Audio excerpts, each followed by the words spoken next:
Test Drive the Duel, or The Duel Test Drive 2 if you prefer, released in 1992 for the Sega Genesis courtesy of Accolade under their Ballistic brand, is an adaptation of the 1989 computer driving game of the same name.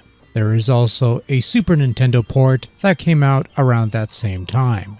Test Drive 2 gives you 3 different exotic cars to play with and allows you to take them on a drive in 3 different tracks of varying difficulty, split up into multiple segments. SNES version apparently has an additional track that this Genesis version lacks. The general idea, whether you're racing against a rival car or simply trying to beat the clock, which seems contrarian to a game called The Duel, is to make your way to the gas station between segments as quickly as possible and with as little incident as possible, with the hopes of eventually making it to the finish line at the end of the track. Crashing into things will cost you a life, and losing all your lives means the end of the game.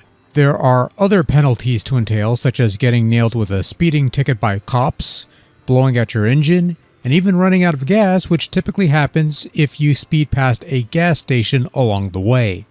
Test Drive 2 is, I feel, a little different from the usual arcade racing fare, as there is a genuine attempt in creating more of a driving simulator and make the driving as somewhat realistic as possible. You do have some high-speed driving antics and some sweet moves you could pull off here and there, but because the Duel aims for a more simulated experience as opposed to the typical arcade racer, the cars do have some weight to them that can make them somewhat difficult to control and handle, at least at first.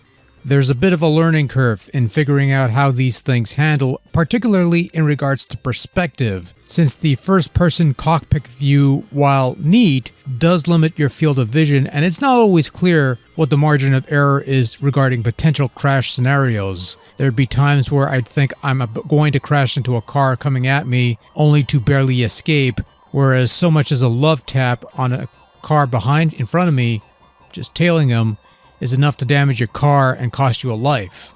Once you get the hang of things and you learn how the Duel is supposed to be played and how you handle the cars and that sort of thing, the experience does become a little more palatable and actually quite fun in its own way.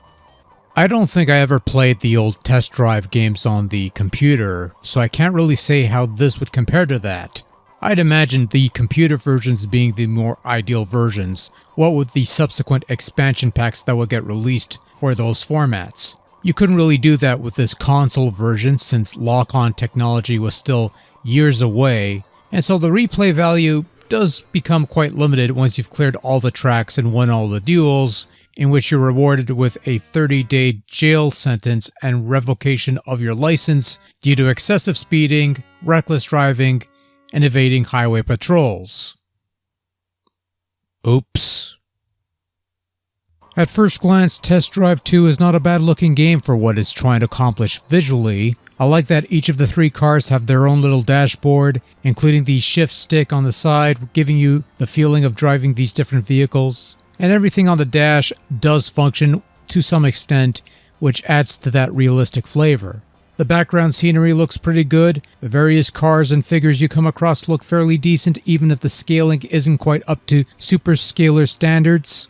The frame rate isn't all that great either, though that doesn't compromise the controls all that much, which do respond rather well. Also, the cliffs look kind of crappy and basic, and the crashing isn't too great. All that happens is a barely visible line appears just above the dash to signify a crash, not exactly worthy of an inappropriately inserted tree reference. Just for the hell of it, let's give it a shot. Actually, you know what, never mind, that's kind of lame. The music is quite nice though. You only have a couple tunes at most, and you could choose from one of 3 main tracks to serenade you along the way, but they're all fine little melodies that might suffer from a little bit of that Mega Drive twang at times. And in a neat bit of innovation, the music plays as your engine is humming along with various car screeches, police sirens, and other bits and bobs. Hey, after playing those Gremlin Racers, which only lets you play one music or sound effects, the concept of music playing with in-game sound effects in a racing game on the Genesis is going to be a godsend in comparison. Overall, the Duel Test Drive 2, or the Test Drive 2 The Duel, is a fine little driving game, though it's one that I would place under the mileage varying tent. It's one of those games that takes a while to get into, and I'd imagine its pacing and slight quirks might turn off some people used to driving games being a little more faster and smoother. But for what it was trying to accomplish, which is more of a sim-based driver, I thought it turned out quite fine, and I had a bit of a ball with this one. So I'd say give Test Drive 2 a shot on the old Mega Drive and call it a day.